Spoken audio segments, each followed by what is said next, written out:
right, we're back, and we're going to talk about this concept of senescence. So, by 18 to 25, we've reached physical maturity. Our bodies have reached their full maturity. So, yay, we are fully formed, adult formed bodies, yay. But immediately upon reaching physical maturity, we start to lose strength and efficiency. So I put, what? Like, already? Took all these years to get to peak fitness, and then it immediately starts curving back down? What are you talking about? And we start to see changes in emerging adulthood. Like, once you have reached full maturity, you start the curve downward out of, peak fitness. So I put, no, not already. Come on, not me. I'm young. What are you talking about? Very frustrating, but it's how we're designed. Like, we reach full maturity. Now, the goal is to try and extend out that period of full physical maturity, our strength and everything being maximized as long as it can be, right? So you don't immediately go up and it's like a V-shaped curve where it goes straight up to maturity and then straight down to, loss of all strength and stuff. Like, hopefully we can get a tabletop plateau for a little while where we could function really well. So one of the things that allows our bodies to maintain themselves is a principle called homeostasis. Your body's job is to make sure that it's always at a state of equilibrium.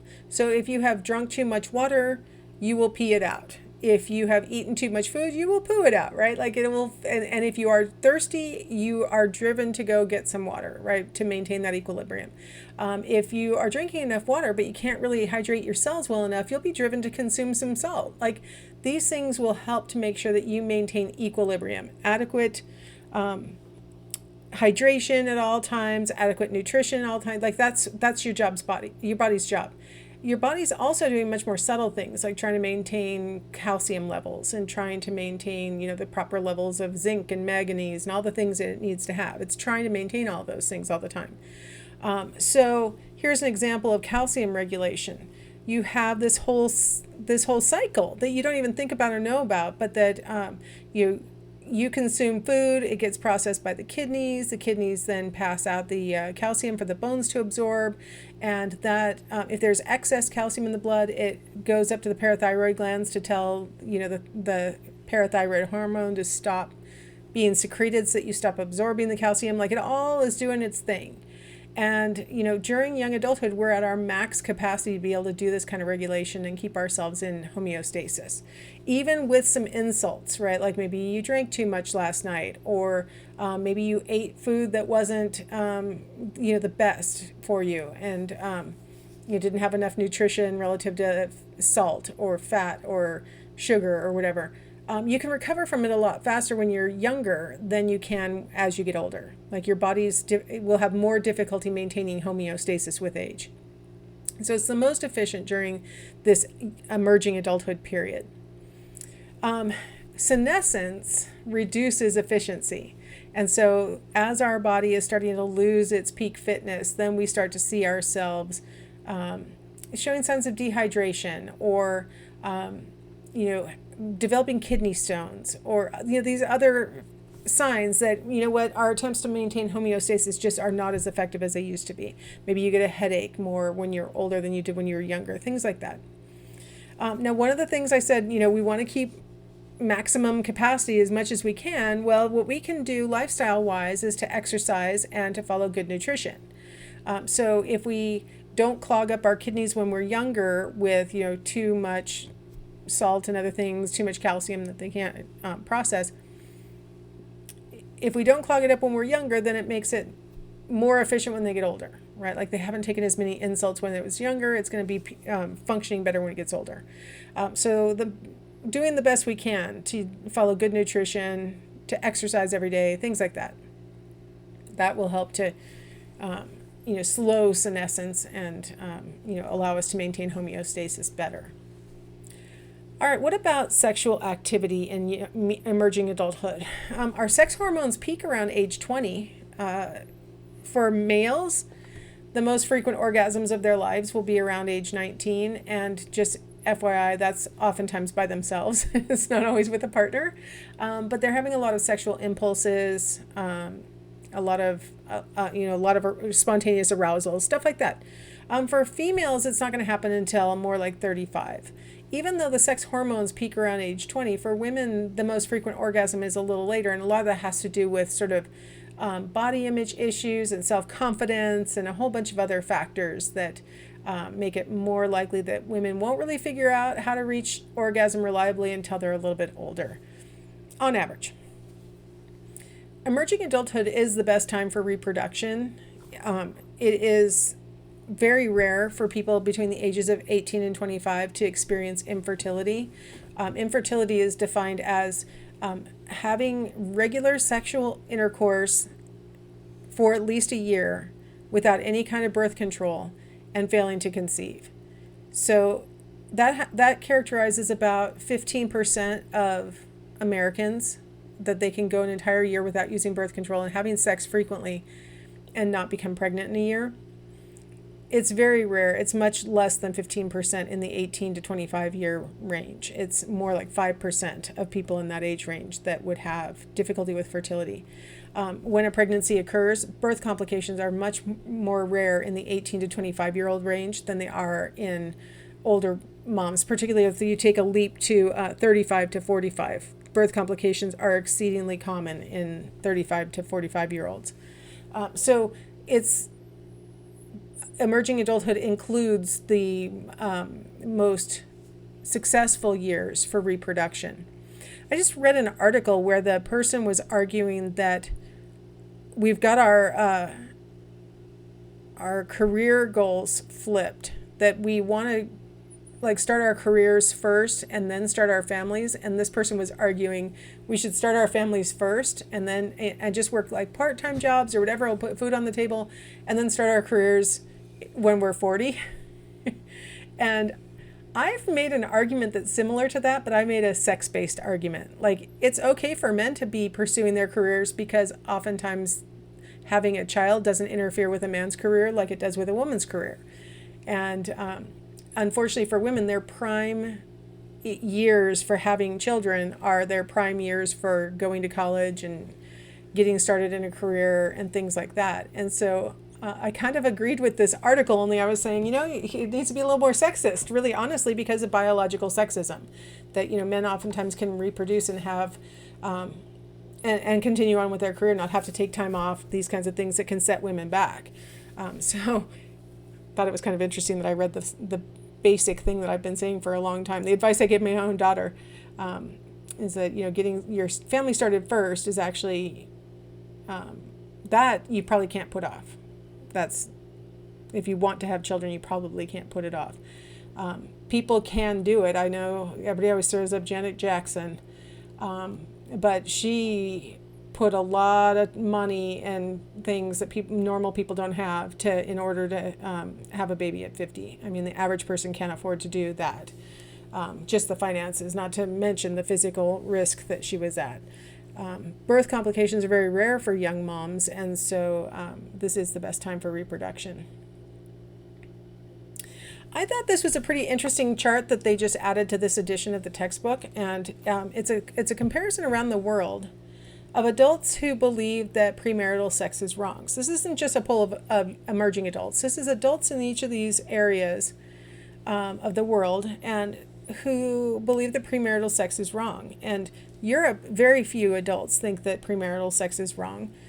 Twice as many Americans think that premarital sex is wrong. But look at the rates in Asia, Africa, and the Middle East regarding premarital sex. Like, it's the dominant attitude to believe that premarital sex is wrong. So I thought that was an interesting graph that they added into our textbook, because we oftentimes act as though the U.S. has very,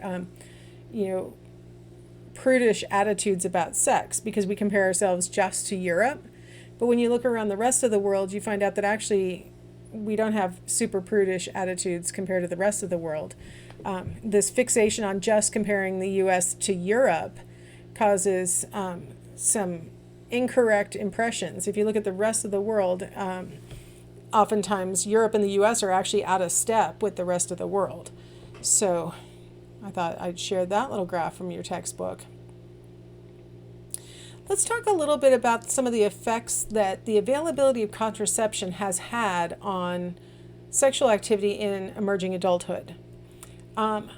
It has had its effect of reducing birth rates, and especially when we talked about it in adolescence, that's a really important issue, right? We don't want teenage pregnancies for all the reasons that we talked about before.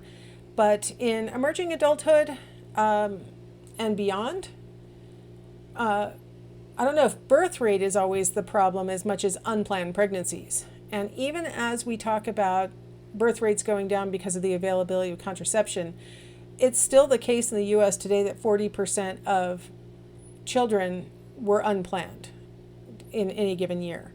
So it's not that birth control cures the fact that sometimes we have unplanned pregnancies. That's for sure. But the birth rates have gone down thanks to access to contraception. Meanwhile, the rate of sexual activity has increased. The number of partners has increased recently. It went down precipitously following HIV being the pandemic at the time. People really started to restrict the number of sexual partners that they had, and so there was a whole generation that really was restricting their sexual partners to just a couple in their lifetime, a few in their lifetime, from what had been, a few a year. Or I had one student in my human sexuality class in 1992 who thought it would be reasonable to have 52 sex partners in a year because that would only be one a week. I'm like, different people? Like, yep. So I think 52 is probably wishful thinking for a lot of people, but from that max, we got down to, very commonly in my classes, I would never have more than like 4 sexual partners in a year being written down as what would be considered okay in the minds of a college student. But now it's starting to creep back up to where it might be 6 or 8 sexual partners in a year is being considered okay. And then, of course, the more sexual partners that you have and the more sexual activity you engage in with those partners, the more likely an STI is to be contracted. And so we have, among this age group, 18 to 25, the highest rates of STIs of any age group. Unfortunately, a lot of the emerging adults have stopped, if they had been using condoms, have stopped doing it when they got into emerging adulthood because they're looking to the female to have reliable contraception. They're looking to the female to be on the pill or to have an implant or to have an IUD or something like that. And so they're having unprotected sex because their only concern is pregnancy, and they kind of have forgotten about STIs. And so, we see, having contraception available has been great for its purpose, which is reducing birth rates, unplanned births, but it's had this other negative side effect where if the contraception you're using is not condoms, then you run the risk of increasing STIs. Now, I wanted to talk for a second about emotional distress in the context of sexual activity, because the more relationships a person has, the more opportunities we have for beginning a relationship, working things out, and then maybe potentially ultimately breaking up, right? Because the more relationships we're having, clearly there's breakups happening, right? With every one of these breakups comes an opportunity for distress. Breakups can lead to distress. And so sexual activity being associated with psychological distress makes a lot of sense. But really, if you think about it, there are some mitigating factors that may make psychological distress present even in long-term sexual relationships where the people haven't broken up or anything. And one of the factors that can contribute to emotional distress is the attitudes that the person and their partner hold about the purpose of sex. Now, just in case you aren't aware of the purpose of sex, some people say it's for reproduction, it's for making babies. Others say, it may be that, but it's also about building your relationship and having closeness and intimacy like that. And then others say it's fun. It's a recreational thing to do. So some people think that one of these 3 purposes is more important than the other 2. Like, some people think it's recreational first and foremost. Other people think it's for relationship building first and foremost. Others think it's about reproduction first and foremost. Where we can get into emotional distress is when the partners disagree about the purpose. Like if one of you thinks it's for fun and the other of you thinks it's for reproduction, you could definitely be at loggerheads where it's very distressing because the person who thinks it's fun is wondering why we can't do it more often. And the person who thinks it's for reproduction is like, why are you wanting to do this so much? You can have a real mismatch, and it can be very stressful in a relationship when you have this kind of mismatch. So I wanted to throw in this little concept of emotional distress with regard to sexual activity, just a very small part of it. There's a lot of stuff that goes along with sexual activity, especially in emerging adulthood, that can make things very complicated and can lead to emotional distress. I just thought I'd share one of them as an illustration. All right, let's take a break here. We'll come back and we'll talk about psychopathology.